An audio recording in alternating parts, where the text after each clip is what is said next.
Good evening.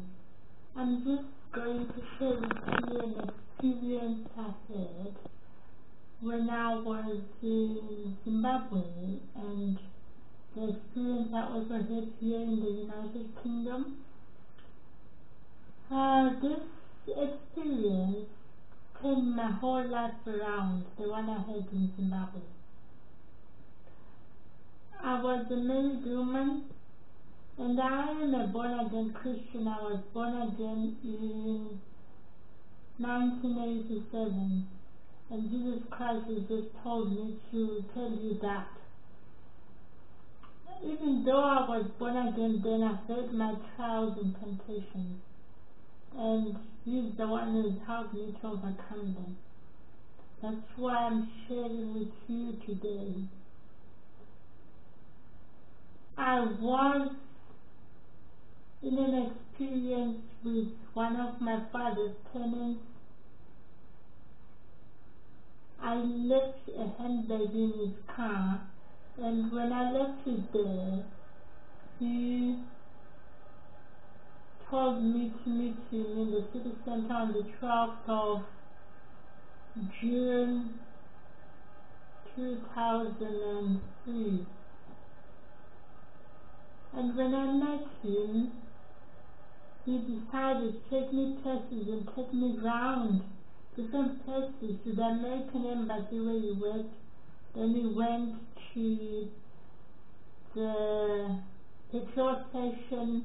Then he took me back to Marimba Park, where my father's house is. And as he took me there, he left me at a traffic light. And as I was at the traffic light, I waited for him and he came back. He was going to collect some money, maybe to put some more petrol, I don't know. He just said he wanted to get some more money from home, and he did go home. And he came back and he picked me up. And when he picked me up, we had some food on the way. We had some pizza. And then he took me to a house, a very big house, with some large rooms, bedrooms that were really large, and with big gates, black gates.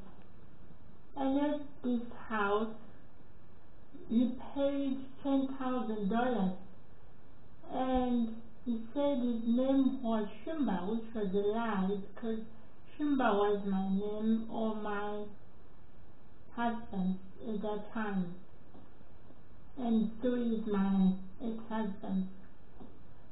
And he started looking at the room, and I started suspecting, and I looked at some of the rooms, and I just wondered where he had brought me to. It was like a motel.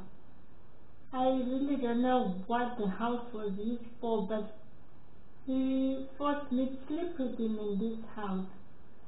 And after I forced me to sleep with him, he dropped me back home, and he left me there after buying me some milk and some bananas, which I requested him to buy for me because I wanted them.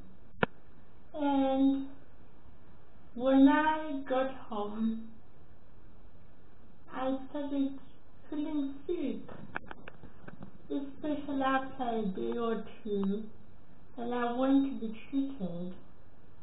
And then when I went to be treated, they treated me for thrush.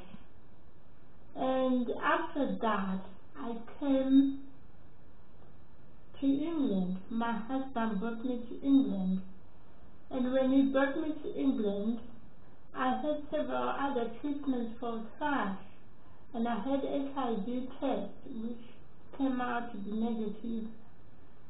And then my husband was not pleased at all that I had this HIV test that had been recommended by my doctor to have it.